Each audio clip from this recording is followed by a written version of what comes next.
saya kasih di dalam Kristus. Bacaan pertama yang sudah kita dengar tadi berbicara tentang restorasi Yerusalem, restorasi sosial dan politis dari kota Yerusalem. Setelah kehancuran ada restorasi.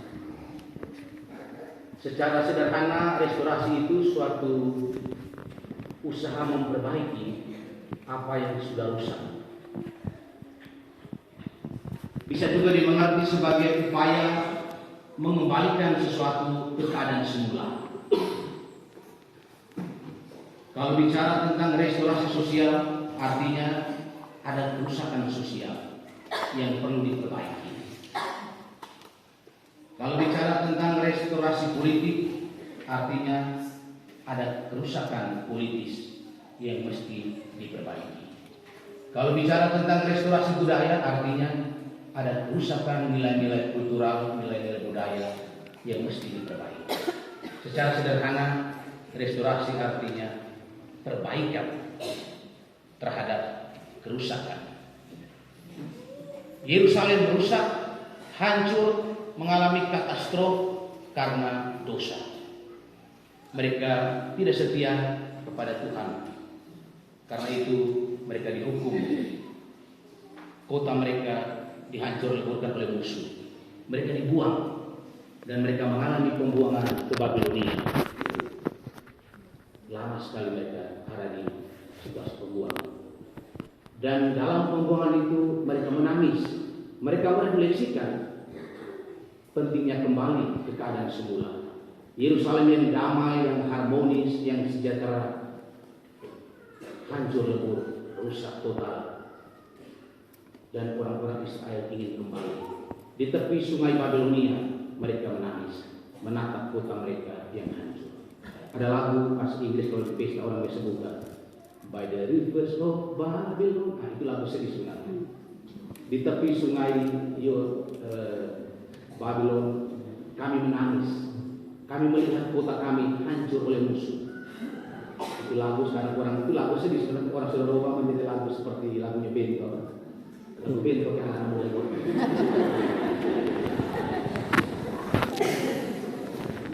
Sudah dimodifikasi. Tapi sebenarnya itu lagu sedih yang menggambarkan kehancuran Yerusalem. Karena itu mereka mengupayakan kembali dan Tuhan mengembalikan mereka ke Yerusalem. Ada suatu restorasi besar, perbaikan besar atas kerusakan sosial politis yang mereka alami. Dan bacaan pertama tadi melukiskan penghiburan dari Allah sendiri, sumber restorasi, sumber perbaikan. Allah menghibur Israel, jangan cemas, jangan takut. Dia datang menghibur seperti seorang ibu. Dia bilang, kamu akan menyusu dari dada yang bernas. Kamu akan digendong. Kamu akan dibelai-belai seperti seorang ibu yang membelai anaknya dan menggendong anaknya. Digambarkan suatu maternitas Allah, keibuan Allah, kasih ibu Allah yang menghibur umatnya setelah kehancuran. Dan ada ajakan untuk bersukacita, ada ajakan untuk bergembira karena restorasi yang diinisiasi atau diinisiatif oleh Allah itu. Ibu bapak, saudara dan saudariku, memang upaya melahirkan Yerusalem baru, kota baru, itu upaya yang tidak mudah.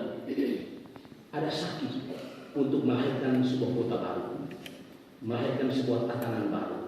Seperti sakit seorang ibu yang melahirkan, sakit, tetapi setelah itu ada kegembiraan. Hari ini kita berkumpul di sini untuk membuka ritus bulanan orang Hindu, bulan gua, misa pembukaan gua Meze. Selama sebulan ada banyak ritus yang akan kita buat. Momentum ini adalah momentum istimewa yang mengajak kita semua untuk berpikir secara lebih serius dan merancang secara lebih kreatif, inovatif tentang pentingnya restorasi rindu, perbaikan sosial, politis, rindu, kecintaan kita ini, tanah kelahiran, tanah kecintaan kita. Setelah sekian banyak kerusakan sosial, politis, budaya yang kita alami seperti Yerusalem, kita butuh restorasi, kita butuh upaya-upaya perbaikan. Kembalikan rindu ke keadaan semula yang damai, yang harmonis, yang kakak adik, om tante pergi datang dengan senyum, saling menyapa, ketemu di jalan tegur sapa, tidak pasang muka keram karena ada konflik.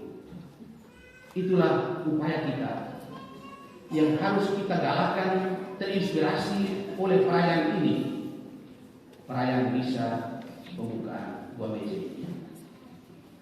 Kita diajak untuk melihat secara objektif dan kritis segala kerusakan di rindu ini, kerusakan sosial, relasi sosial yang rusak gara-gara masalah tanah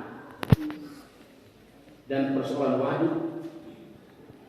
Itu juga menjadi cermin yang paling nyata dari kerusakan sosial itu. Masalah permusuhan, konflik antar suku, antar boe, antar keluarga, antar umat, itu juga menjadi bukti nyata kehancuran, kerusakan sosial yang perlu direstorasi. Kita juga melihat ada krisis iman, kerusakan iman yang memprovokasi kerusakan moral, etika, dan budaya. Kalau iman sudah rusak, moral pasti rusak, etika hancur, budaya tergerus.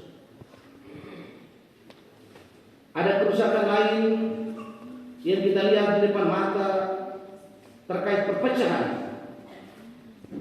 ketidakkompakan, ada krisis kepemimpinan di rindu ini.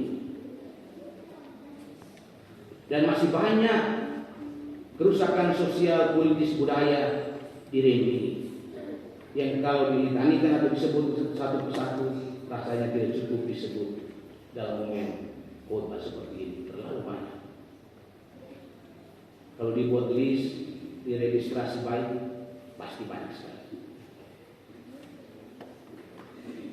Terhadap kerusakan-kerusakan sosial itu, kita diajak untuk melakukan upaya restorasi sambil berharap pada bantuan Tuhan. Sumber utama restorasi perbaikan itu. Dan ritus Gua Meze atau ritus-ritus lain yang akan dibuat selama 1 bulan ini, yang punya banyak nilai budaya, juga punya banyak nilai teologis, kiranya menjadi modal sosial untuk restorasi rindu. Kita sudah melakukan misa seperti ini hampir 11-12 tahun. Dan karena Covid kita baru mulai lagi. Mungkin ke depan seperti diskusi Bapak Camat bersama Pastor Kroki yang saya akan tadi, kita butuh persiapan yang lebih baik. Mungkin kita butuh kemasan perayaan ini dari estetika wisata budaya supaya semuanya berjalan dengan baik. Ibu bapak, saudari dan saudara yang saya kasih, restorasi rindu adalah misi bersama, misi berdua-dua. Seperti Yesus katakan, aku mengutus kamu berdua-dua, artinya bersama-sama, kemas-sama, kolaborasi, interdisipliner, interinstansi, dan tidak bisa bekerja sporadis, terpisah-pisah, harus bekerja bersama-sama, secara kolektif kolegial. Dimensi komunio yang gereja katakan, sinodalitas yang gereja wartakan terus-terus, itu mesti dijaga untuk membangun rindu, mengupayakan restorasi ini. Dan misi ini bukan misi yang semudah membalikkan telapak tangan. Misi untuk restorasi rindu ini berhadapan dengan kenyataan bahwa tuayan itu banyak, tetapi pekerja sedikit. Ada krisis pekerja. Orang-orang yang mau secara sukarela bekerja untuk restorasi itu masih sangat kurang. Sementara panen banyak, sumber daya banyak, baik itu natural resource atau human resource, sumber daya manusia, sumber daya natural, ada banyak di Rindu ini. Bagaimana kita menyingkapkan itu, mengoptimalkan itu untuk restorasi? Kita butuh orang-orang yang mau bekerja untuk itu, karena tuayan banyak. Tuhan sudah siapkan tanah Rindu yang luas, orang-orang Rindu yang cerdas-cerdas. Karena menurut data kondisi demografis kependudukan di Rindu ini, menurut informasi dari Bapak Camat yang saya dengar, lapisan intelektual terkuat di Nagikio ini ada di Aceh Selatan ini. Sebelumnya ada di Jawa Tengah, tapi sudah bergeser ke Rindu. Artinya ada banyak orang terdidik terpelajar di Rindu ini. Itulah sumber daya yang kita miliki, dan itu harus dipakai sebagai kekuatan untuk restorasi, untuk perbaikan Rindu yang lebih baik.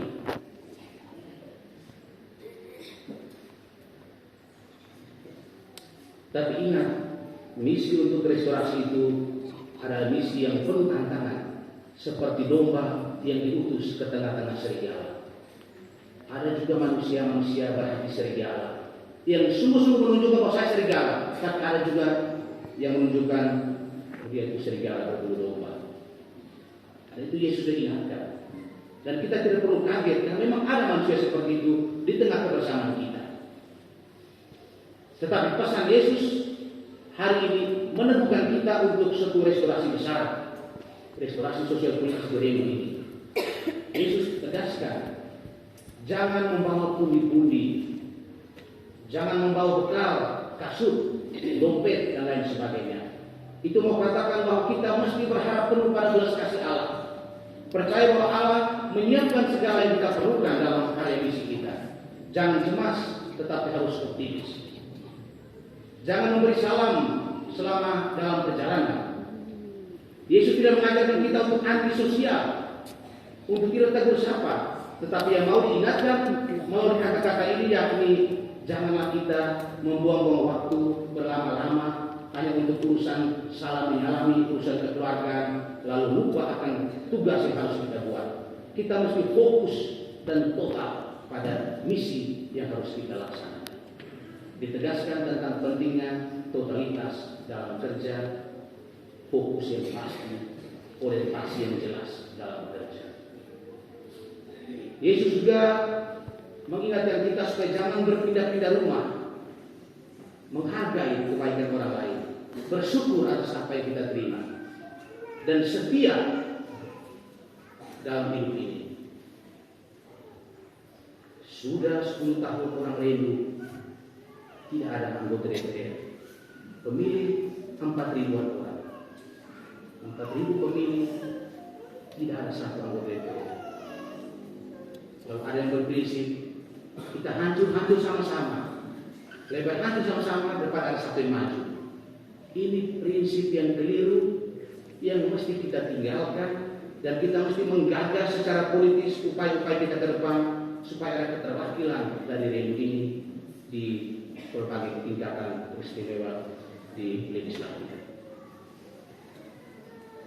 Kita tidak punya keterwakilan karena kita mudah berpindah-pindah rumah, mudah berpindah-pindah keputusan, tidak konsisten, dan inkonsistensi itu nampak jelas ketika jelang hari pemilihan. Dengan 100-200 ribu suara kita dibeli, kita tidak konsisten. Itulah inkonsistensi politis yang memalukan kita sebagai orang Katolik dan orang Rindu.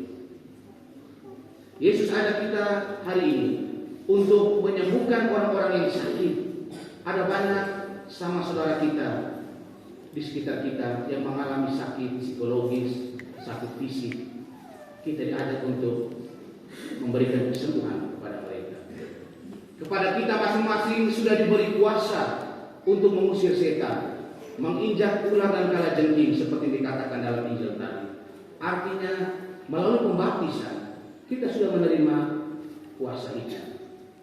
Karena itu tinggalkanlah segala kekuatan setan, kekuatan duniawi, lebu-lebu, ilmu hitam, mbako, black magic yang kamu simpan di satu celana, satu baju, di kaos kaki, di ikat pinggang, di cincin, di anting-anting, di mana lagi? Kamu masih mendua hati. Beriman secara dualistis. Percaya Tuhan juga tidak, percaya ini ilmu-ilmu juga, pisau-pisau, keris-keris, parang-parang yang didoakan. Kita doa untuk bunuh orang, itu bukan Kristenisme yang sebenarnya. Kita tinggalkan itu. Kepada kita melalui pembaptisan sudah diberi Roh Allah sendiri. Dalam diri kita sudah ada kekuatan itu. Tinggal kita mengaktualisir, mengaktifkan kembali supaya kita bisa menangkal segala kekuatan itu. Hanya iman yang bisa mengalahkan semua itu. Yesus juga mengingatkan kita untuk tidak menyimpan dendam.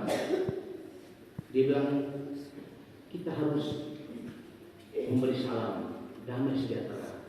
Kalau salam itu diterima, baik, salam itu akan kembali kepadamu. Kalau ditolak, dia akan kembali kepadamu. Kebaskan debu. Kita harus menjadi duta-duta damai, mulai dari keluarga, masyarakat, orang-orang yang membawa damai, bukan perpecahan.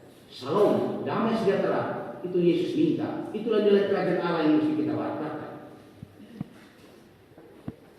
Dan itu sangat penting untuk kita semua. Damai yang dibagikan akan menyebar dan akan kembali kepada kita. Jangan mengingat debu penolakan yang melekat pada kakimu. Karena dia sudah kebaskan debu dari kota yang menolakmu, dari kampung yang menolakmu. Artinya kalau kita kebaskan debu, kita tidak lagi ingat bahwa ada debu yang melekat sampai kaki. Ada pengalaman masa lalu yang masih melekat di kaki saya. Saya pernah ditolak, tidak ada wawo misalnya. Tapi saya harus kebaskan debu yang melekat pada kaki saya, supaya saya lupakan semua itu. Saya maafkan, berani move on, berani tinggalkan masa lalu. Jangan hidup dalam dendam. Orang yang hidup dengan dendam adalah orang hidup di masa lalu. Kita harus berani bergerak di masa depan. Karena hidup adalah suatu perjalanan menuju masa depan. Ibu bapak, saudari dan saudara umat Allah yang saya kasihi, setelah pesan-pesan penting yang Yesus sampaikan kepada kita, Yesus mendapat sambutan hangat dari murid-muridnya. Murid-murid pulang dari tempat misi, tempat kuasa mereka membawa kegembiraan Injil. Mereka bilang, Tuhan, setan-setan takut dengan kami. Lalu Yesus bilang, saya melihat setan jatuh dari langit seperti kilat. Tapi Yesus bilang, jangan gembira karena itu, tetapi bergembiralah karena namamu terdaftar di surga. Artinya, finalitas misi, finalitas dari sebuah restorasi politik sosial yang kita upayakan itu adalah surga. Kita bekerja untuk kita, bekerja total, berjuang supaya kita bisa masuk surga. Namamu terdaftar di surga. Jadi semua upaya yang kita lakukan, ingatlah bahwa akhir finalitas yang kita cari itu adalah rumah Bapa. Itu Yesus katakan pada bagian akhir dari Injil hari ini. Ibu bapak, saudara dan saudari umat Allah yang saya kasihi, mudah-mudahan perayaan hari ini, mudah-mudahan ritus bulanan masyarakat Rindu, bulan buah yang akan kita lakukan menjadikan kita ciptaan baru, seperti surat Rasul Paulus tadi kepada jemaat di Galatia, yang lebih punya arti itu bukan sunat, bukan tradisi-tradisi budaya, tetapi yang lebih penting itu adalah menjadi ciptaan baru. Artinya, kalau kita buat ritus-ritus ini tetapi tidak menjadikan kita ciptaan baru, manusia baru, orang-orang yang dilahirkan baru. Itu semua tidak ada arti. Ritus budaya, semuanya itu akan ada arti kalau menjadikan kita manusia baru, ciptaan baru, anak-anak Allah yang baru. Mudah-mudahan dengan inspirasi sabda Allah ini, kita selalu mengikhtiarkan restorasi sosial di Redu ini. Mudah-mudahan ada perbaikan-perbaikan sosial di Redu ini, sehingga kita hidup damai. Kita kembalikan Redu ke situasi semula, situasi yang damai, aman, harmonis. Mudah-mudahan kita semua diberi kekuatan, kesehatan, supaya kita bisa bertemu lagi dalam perayaan ini di tahun-tahun mendatang. Amin.